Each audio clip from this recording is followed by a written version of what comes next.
Райымбек Матраимов ден соолугуна арызданды. Тажикстанда кармалгандарды эч ким сабаган жок. Бишкекте куртка урдаган аял кармалды. Курманбек Бакиевдин экспресс катчысы кызматка дайындалды. Тажикстан Кыргызстанга жооп кайтарды. Соттук медициналык эксперт кармалды. Бишкек-Ош жолунда унааларга убактылуу чектөө киргизилди.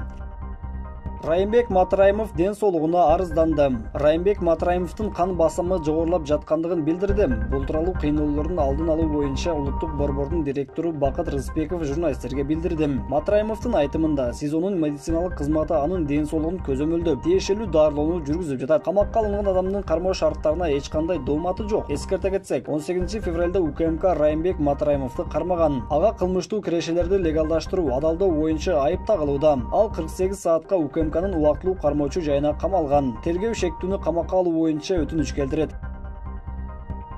Тажикстанда кармалгандарды эч ким сабаган жок. Тажикстандын улуттук коопсуздук мамлекеттик комитетинин кызматкерлери Баткендин 3 тургунун кармашты. Бул тууралуу өкмөттүн облустагы ыйгарым укуктуу өкүлү Өмүрбек Субаналиев жакындарын бошотуу талабы менен митингге чыккан жергиликтүү тургундар менен жолугушууда билдирди. Өмүрбек Субаналиев кармалгандар ур токмокко алынбаганы тууралуу нааразычылык акциясына чыккандарга маалымат берип ишендирди. Баткен шаарынын 3 тургуну мамлекеттик чек араны мыйзамсыз көчө өткөн деп айыпталууда. Иш буга чейин катталган. Ошондуктан биз аларды бошотуп алып келе алган жокпуз. Бүгүн биз камактагылардын абалы менен жеке таанышуу үчүн өкүл жиберебиз, деди ал. Баткен облусундагы ыйгарым укуктуу өкүлү айыл тургундарына Кыргызстанда дагы, Тажикстанда дагы чек ара зоналары жөнүндө мыйзам иштеп жаткандыгын маалымдады. Кыргызстанда бул мыйзам 1 жыл мурун күчүнө кирген. Андан кийин ушундай эле мыйзам Тажикстанда кабыл алынган. Мамлекеттик чек арадан мыйзамсыз өтүү административдик укук бузуу деп эсептелет. Ал үчүн айып пул түрүндө жаза каралган. Анын көлөмү 200 000 сомдон. Жыл ичинде 7 миллион сом өлчөмүндө айып пул салынган. Бул жерде бизде Тажикстандын 11 жараны миграция мыйзамдарын бузгандыгы үчүн кармалган. Ошондуктан мыйзамдарды сактоону өтүнөм, деди ал.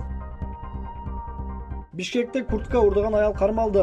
Борбор каланын милициянын ыкчам кызматкерлери тарабынан уурулукка шектүү адам кармалды. Бул тууралуу Бишкек шаарынын Ленин райондук ички иштер башкармалыгынын басма сөз кызматы билдирди. Маалыматка ылайык, 29 январда Ленин райондук ички иштер бөлүмүнө борбордун жашоочусу кайрылып, чала тааныш аялга чара көрүп берүү өтүнүчү менен кайрылган. Арыз ээси коңшу бөлмөгө кеткенде, анын 65 000 сомун жана 4 000 сомдук кышкы күрмөсүн уурдап, андан кийин ал из жашырып кеткен. Тергөө иш чараларынын жүрүшүндө Ленин райондук ички иштер башкармалыгынын кылмыштуу топтун ыкчам кызматкерлери тарабынан кылмышка шектүү катары 1972 жылы туулган аялды кармашты.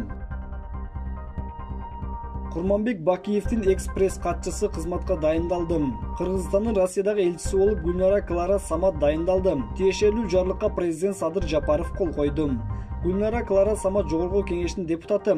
2006 жылы президент Курманбек Бакиевдин пресс катчысы. 2007-2008 жылдары Боршайкомдун төрайымы кызматка аркалаган. 2007-2008 жылдары Боршайкомдун төрайымы кызматын аркалаган.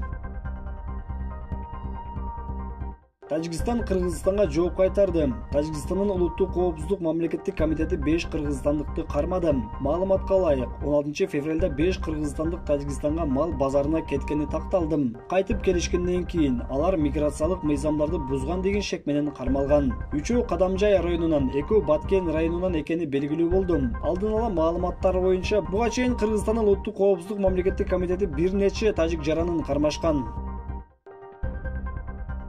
Соттук медициналык эксперт кармалды. Ички иштер министрлигинин кылмыштарга каршы күрөшүү мамлекеттик кызматынын аймактар аралык башкармалыгынын кызматкерлери сыйакыны мыйзамсыз алууга шектелген соттук медициналык экспертти кармашты. Бул тууралуу Ички иштер министрлигинин маалымат кызматы билдирди. 2021 жылдын 18 февраль күнү ички иштер органдарына Ош облусунун Араван районунун жашоочусу аял киши кайрылып, райондук соттук медициналык экспертиза бөлүмүнүн катчысынын укукка каршы аракеттери боюнча тиешелүү чараларды көрүп берүүнү суранган. Арызында райондук соттук медициналык экспертиза бөлүмүнүн катчысы жашык жетелекти зорлуктоо фактысы боюнча корутундуну берүү үчүн акча каражатын талап кылып жаткандыгы маалымдалган. Баштапкы 1100 сом акча каражатын алган соң, ал дагы 3000 сом кошумча акча каражатын берүүнү талап кылган. Жогоруда аталган соттук медициналык эксперт мурда дагы ушундай укукка каршы аракети үчүн жоопкерчиликке тартылгандыгын кошумча билдиребиз. Сотко чейинки өндүрүш уланууда.